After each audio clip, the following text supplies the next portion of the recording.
Hey guys, how you going? Hope you're all doing very well. This afternoon I'm going to be doing another movie review. This movie is a crime thriller from Russia, Russian language English subs, released in the year 2010, directed by Yuri Bykov, and this film is called To Live. So To Live is about a man and his dog. They go out hunting one day in the rural lands of Russia, and there's a very unsuccessful day. They haven't caught anything. So just as they're about to go home, a man comes running out of the woods and he's being followed by gangsters who are shooting at him. So this stranger seeks refuge in the main character's car, and the main character is forced to take off because they're actually shooting at the car now. And so along the way he's trying to get answers as to why he's being chased and how much danger they're actually in. But then just as they're about to cross some water, the car gets bogged down. So they're forced to go on foot through the rural lands uncovered. And so they're out in the open, and at any time these gangsters could fire upon them. And so the main character has, what started as a relaxing day has turned into a fight for survival, and whether or not he lives to tell the tale is something you're going to have to find out for yourself, because that's as far as I am going with my synopsis. Now my thoughts on To Live.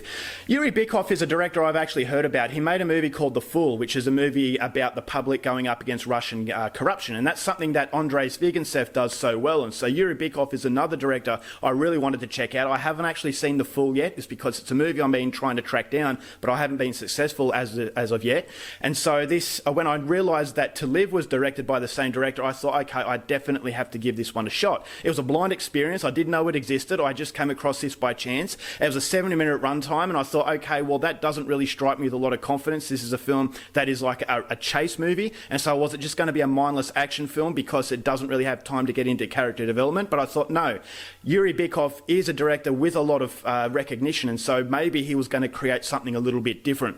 And create something a little bit different he certainly did. This is a showcase of a master director because he's taken something so simple and he's made it such an earth-shattering experience. This is one of the most depressing experiences I've had since watching a Gaspar Noé film, because of the questions that it asks the viewer. I'm not going to give away what happens, but there are certain aspects in this movie where you think to yourself, what would I do? And you can't really you can't really answer that question until you're put into the extreme situations that these characters are facing. And so it does show you humanity and what humanity does in the face of fear and how it can change someone. And the changes that it does bring to these characters was absolutely devastating. This is a sadistic movie in that it is playing with the emotions of the viewer. Is that this director knows exactly what he's doing. Yes, it's simplistic, a simplistic chase film with very well choreographed shootouts, but on the inside it has a really thought-provoking heart.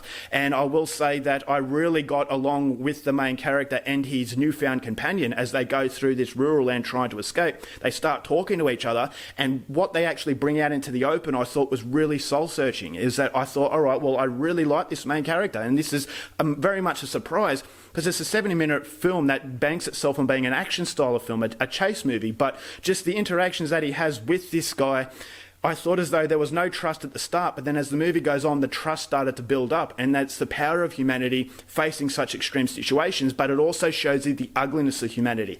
And the ugliness of this film possesses one of the most upsetting scenes I have ever seen. And I don't say that lightly. I'm not going to tell you what happens, but be warned, that scene in particular that I'm talking about, you know exactly what I'm talking about when you see the film. It was, I had to fast forward it to start with. I thought, I cannot watch this. It's not graphically sort of gory, it's not an extreme sort of scene, but just the way it was shot, the way it was done, just the matter-of-fact aspect of that situation, I thought, I cannot handle this.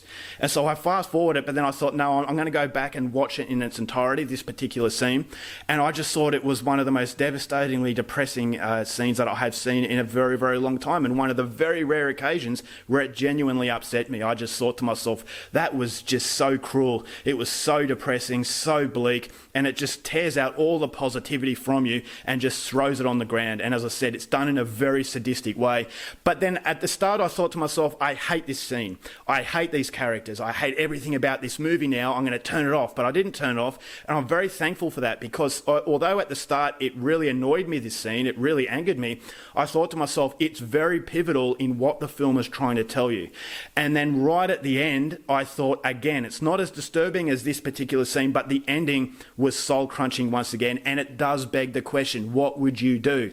So we're quick to judge someone based on their actions, but in that similar situation, would you do the same? And that's a thought that really spooked me. I thought, all right, well, I'm not quite sure what I would do. How can I actually judge someone from the confines of safety?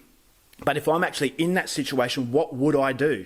And so this was the thought-provoking aspect of this movie that I had no idea was actually about to come. And I was actually going to experience this, and it's just to showcase that Yuri Bykov is a fantastic director. He's making something that is so substantial within such a short amount of time. It just showcases a director who is definitely one that is very, very underrated, and I would highly recommend you check this movie out. This is a film with beautiful cinematography, but it has a certain bleakness to it as well. It's very beautiful in the landscape, but the colour paletting is very downbeat, and so there's a very strong depressing quality to this movie where you think to yourself, it's not really going to run out the way I expect it to.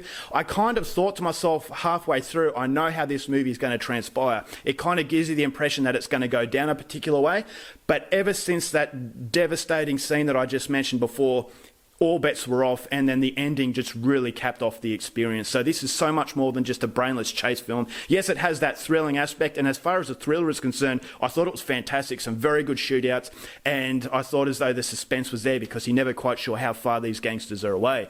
So yes, you have that thriller aspect, but the beauty of this movie, well, I shouldn't say beauty, but the best part of this film is the soul-crunching questions that it asks you as a human being. And so that was the layer of the film that I wasn't expecting. So as far as a 70-minute film, I thought this was absolutely fantastic, but be very, very careful. It is extremely hard to watch, and it will upset 95% of you, I am sure. So if it sounds like your kind of thing, go in there with a lot of hesitation and a lot of caution, because there are two scenes in particular that will really upset you. But if you can stomach the more extreme kind of cinema, then I definitely think To Live is for you. So it's a film that will make you think, and along the way, actually, you'll enjoy the carnage that is the cat and mouse aspect. And so overall, for To Live, going to give this one 4 stars. Incredibly depressing. I probably won't watch it again because of the fact it's so exhausting. But to do that in such a short space of time showcases how good this movie was made. Alright guys, that's it for my review. Hope you enjoyed it. Till next time, keep watching movies, and I'll see you later. Bye.